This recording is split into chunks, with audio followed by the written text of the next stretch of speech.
Amém, irmãos? Irmãos, eu estou com um tema que Deus colocou no meu coração. E quando o Evangelho entra dentro de mim? Amém? Nós vamos falar um pouco sobre isso. E quando o Evangelho entra dentro de mim? O que acontece, né? Quando não eu estou no Evangelho, mas quando esse Evangelho aqui, ele entra dentro de mim. Essa doutrina, as palavras de Cristo entram dentro de mim. Irmãos, se você reparar, é bem verdade que quando nós lemos algum texto da Bíblia Sagrada, alguns exemplos de homens na Bíblia, automaticamente isso é normal com qualquer um de nós, quando deparamos com algum texto da Bíblia, por exemplo estes, nós ficamos constrangidos, e nós somos confrontados, sabia? Tem vários exemplos na Bíblia, que você estuda, você examina, e chega um momento do seu examinar, que você se constrange, você é obrigado a baixar a cabeça, e assumir, que nos falta alguma coisa. Por quê? Porque quando eu leio essa passagem, e outros exemplos da Bíblia Sagrada, e quando eu vejo que eu também sou participante do Evangelho de Cristo, dessa doutrina de Cristo, a palavra de Deus, eu vejo que me falta alguma coisa. É por isso que quando nós lemos a Bíblia Sagrada, nós empolgamos com exemplos como de Abraão, exemplos como de Daniel capítulo 3, um grande exemplo de doutrina, de caráter cristão, quando Sadraque, Mesaque e Abednego ali está dentro da Babilônia, fora da onde que era para eles estar, e agora eles estão na Babilônia. Mas sabe o que acontece? A doutrina estava dentro deles, a palavra de Deus estava dentro deles, o caráter de Deus estava dentro deles, a Bíblia, o conhecimento, a Torá estava dentro deles. Prova disto, que todos nós é sabedor, nós entendemos muito bem. Quantos já ouviram mensagem a respeito desses três rapazes? Todos também conhecem, vamos citar mais um, Daniel. Mas nos confronta e faz nós abaixar a cabeça e entender, Jorge, que falta alguma coisa para mim e para você. Porque também isso é para nós, quando nós entendemos e vemos um caráter, um exemplo, como desses três rapazes. Que teve uma ordem, que eles teriam que adorar aquela imagem que o rei fez, aquela imagem de ouro. Eles teriam que adorar e teriam que se prostrar ao som da trombeta. Eles eram obrigados a se inclinar. Por quê? Uma fornalha ardente estava esperando eles.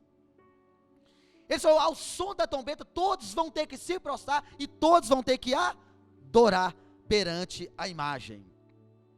Mas é interessante que a fornalha estava acesa, o fogo estava lá, a ordem, o decreto do rei jamais poderia ser recusado. E o que aconteceu? Os três recusaram o decreto do rei. Chegou a informação até o rei, que esses três rapazes não se prostraram diante da imagem do rei. O rei chega até os três, manda trazer os três, e fala, isso é verdade? Isso assim é verdade. O rei então dá mais uma oportunidade, provando o caráter, era o próprio Deus forjando aquele caráter, forjando não, o caráter deles já estavam forjado, é exemplo. E ele dá mais uma oportunidade, ó, nós vamos fazer um negócio, nós vamos fazer todo o processo de novo. E agora, nós vamos aquecer a fornalha 7 vezes mais, e ao som da trombeta, se vocês não se prostrar, vocês vão ser lançados na fornalha ardente. Sabe qual que foi a resposta dos rapazes? Ó rei, nós não necessitamos nem te dar essa resposta, mas fica tu sabendo, ó rei, que ainda que o nosso Deus não nos livre, Ele tem todo o poder de nos livrar, mas ainda que Ele não nos livre, nós não vamos prostrar diante da imagem do rei. A Bíblia diz que eles mandaram pegar os capitões pegou os três e jogaram eles na fornalha, de cima para baixo. A Bíblia diz que os capitões que jogaram os meninos, eles morreram. Mas os três que caíram dentro da fornalha não sofreram dano nenhum, nem um fio do seu cabelo foi queimado. E o que aconteceu? O rei ficou impressionado porque tinha mais um ali dentro. O rei falou: gente, nós não jogou 3 lá, por que tem 4? Era o 4º homem da fornalha de fogo que estava passeando. A Bíblia diz, é tão interessante, podia falar que ele estava lá, quietinho. A Bíblia diz que ele estava passeando na fornalha de fogo. É a mesma coisa do vale. Vale não é lugar de ficar prostrado, vale é lugar de passar. Ainda que eu ande, ou ainda que eu passe pelo vale da sombra da morte, Deus estará comigo. Aí eu fiquei olhando a esses textos, me incomoda, me constrange. Por que me constrange? Porque isso aqui não é uma fantasia, isso aqui não é folclore, isso aqui não é um mito, isso aqui é algo real que aconteceu. Mas o que o Evangelho, ele faz comigo? Ele tem o poder de trazer, irmãos, coragem para o homem.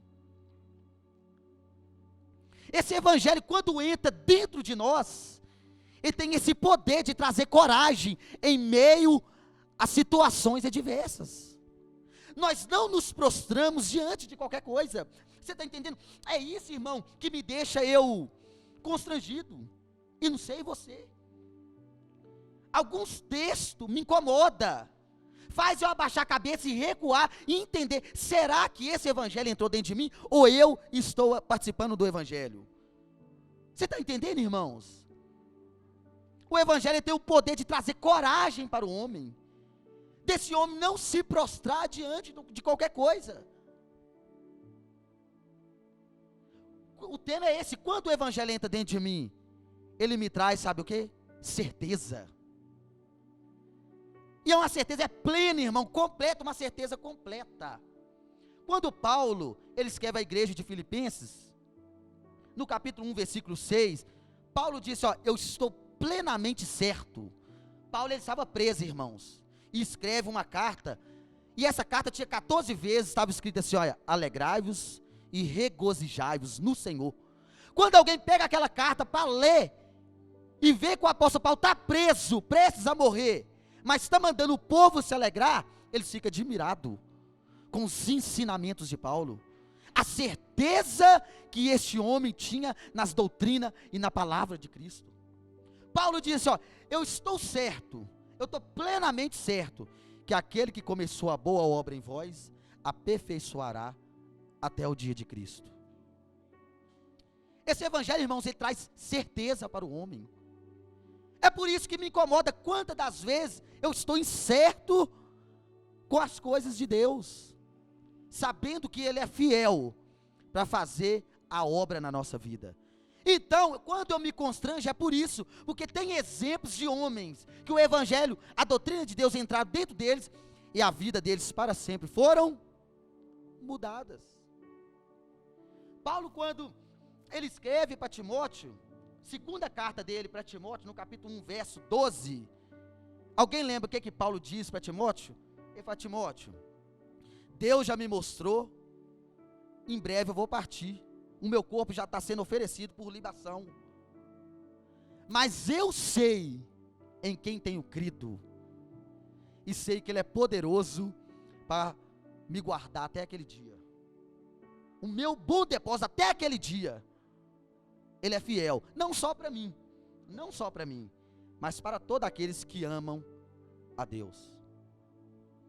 Esse Evangelho, você viu o que ele produz?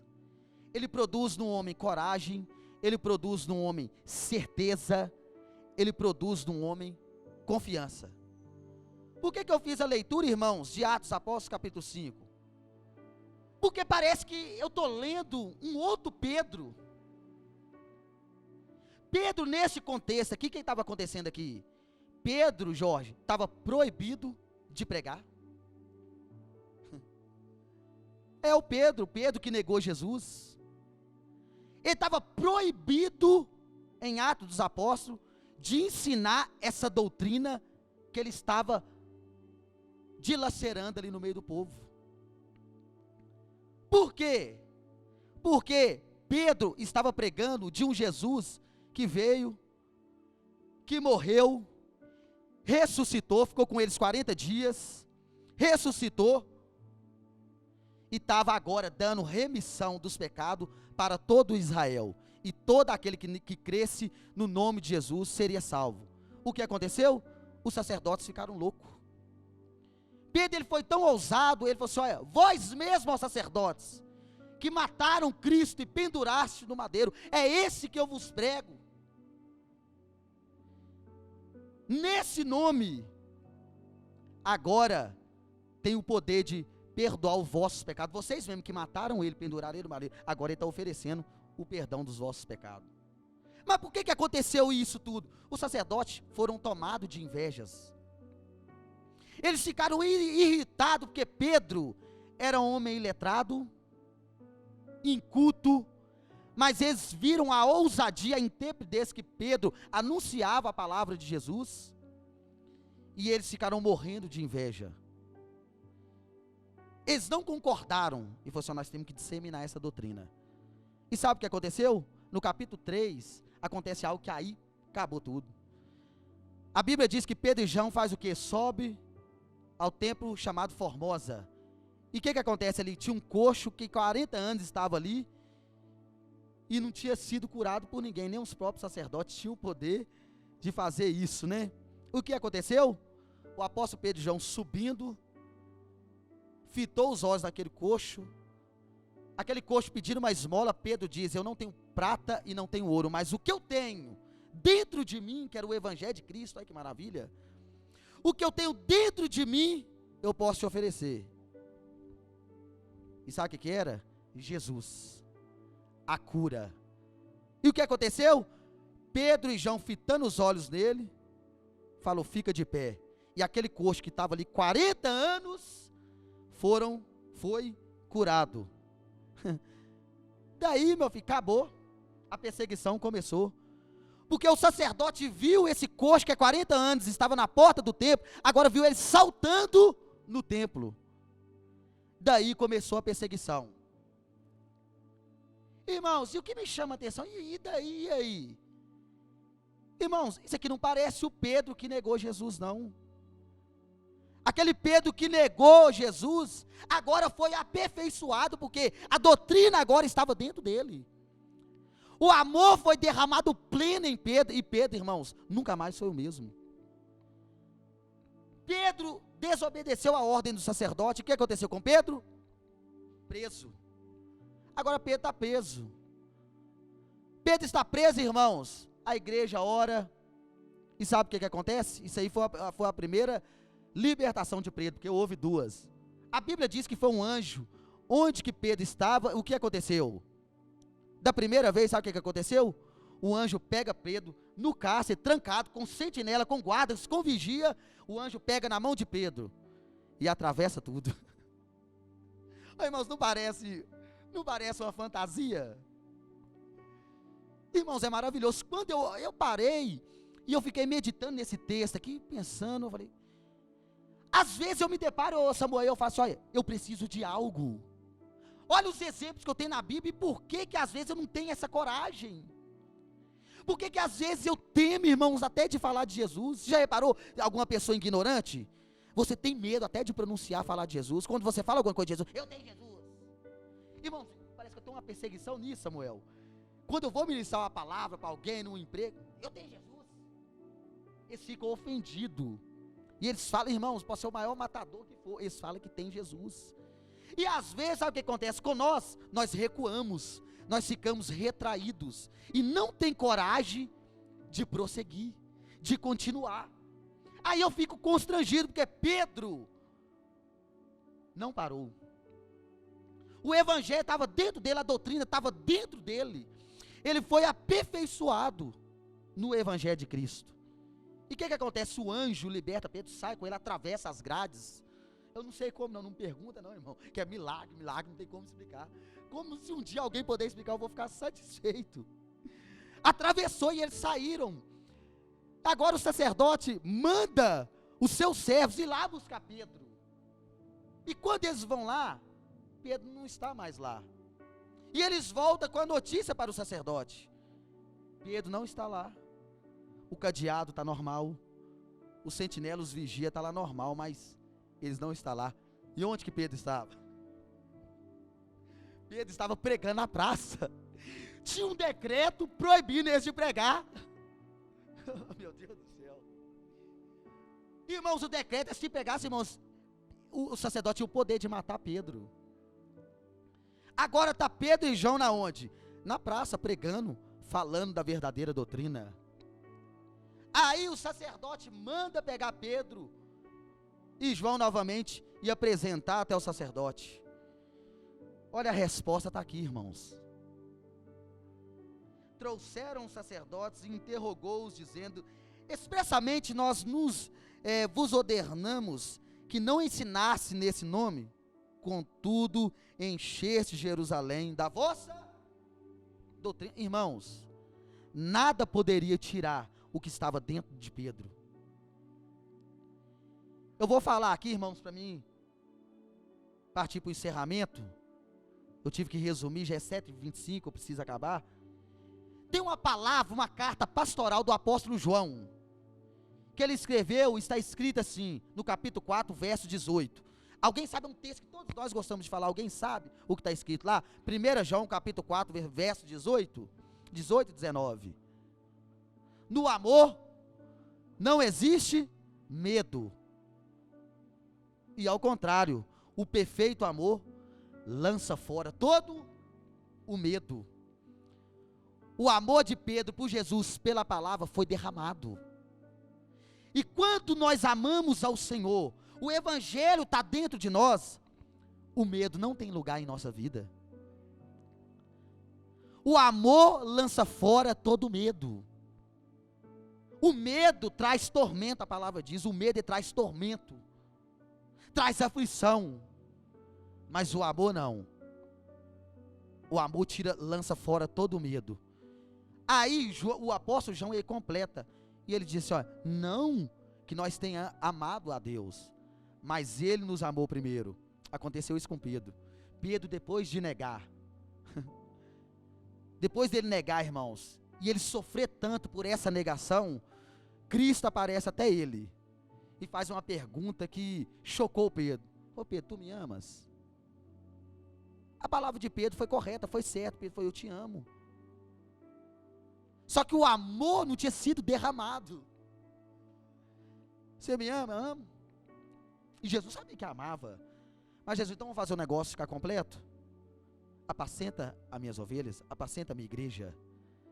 E Pedro sentiu esse amor. Pedro se sentiu tão acolhido por Cristo, sentiu esse amor sendo derramado. Não bastou Pedro negar, mesmo assim Jesus foi atrás dele, derramando seu amor, provando que o amava.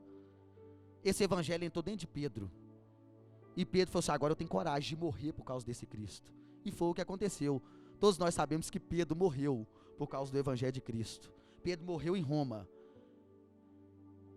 Saindo dos portões, o pessoal já era sabedor que Nero queria matar Pedro. E eles falaram, Pedro, nós vamos armar uma fuga para você. Pedro já estava no portão, porque o pessoal já tinha armado direitinho a fuga, mas sabe o que acontece? Pedro voltou para trás. E você já morreu por mim uma vez, agora eu preciso morrer por ele. Oh, glória, o amor de Deus foi derramado na vida dele. Sabe o que aconteceu? Pedro falou assim, tem um detalhe.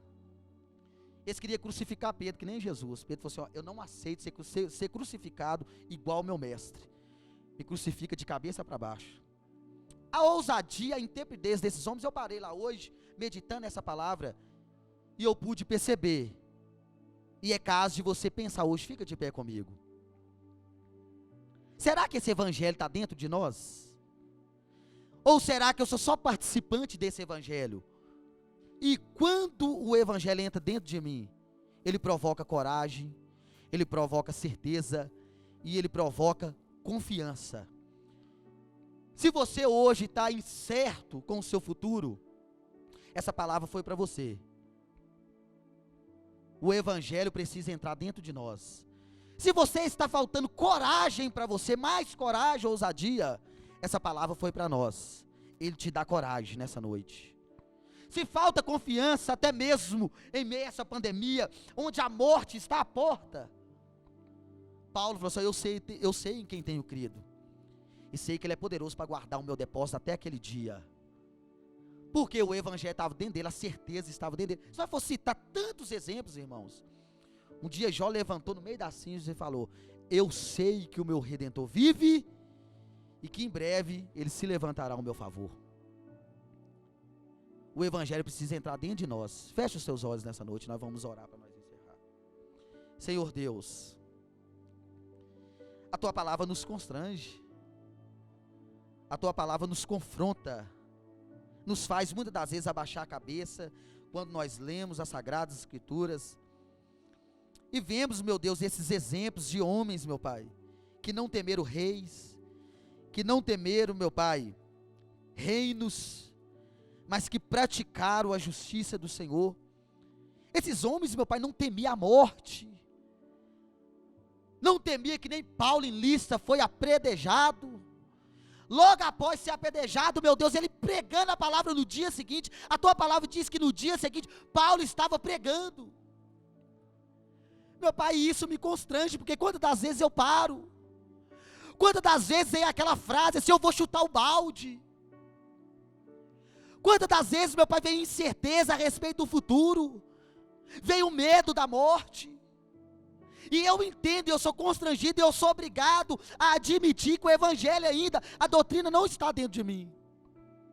A Tua palavra fala que o verdadeiro amor lança fora todo medo, quando o amor do Senhor é derramado sobre nós. Meu Deus, que esse evangelho, essa doutrina venha estar dentro de mim. Eu sei que com Tua graça nós vamos conseguir, meu Pai.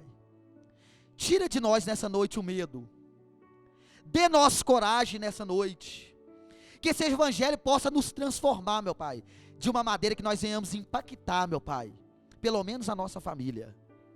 Nós queremos impactar, meu Pai, pelo menos alguém do nosso emprego, mas para isso, nós precisamos que o evangelho esteja dentro de nós, meu Pai, que o Senhor possa nos dar graça, no nome de Jesus Cristo. E os irmãos podem dar um glória a Deus e aplaudir a Ele, no nome de Jesus.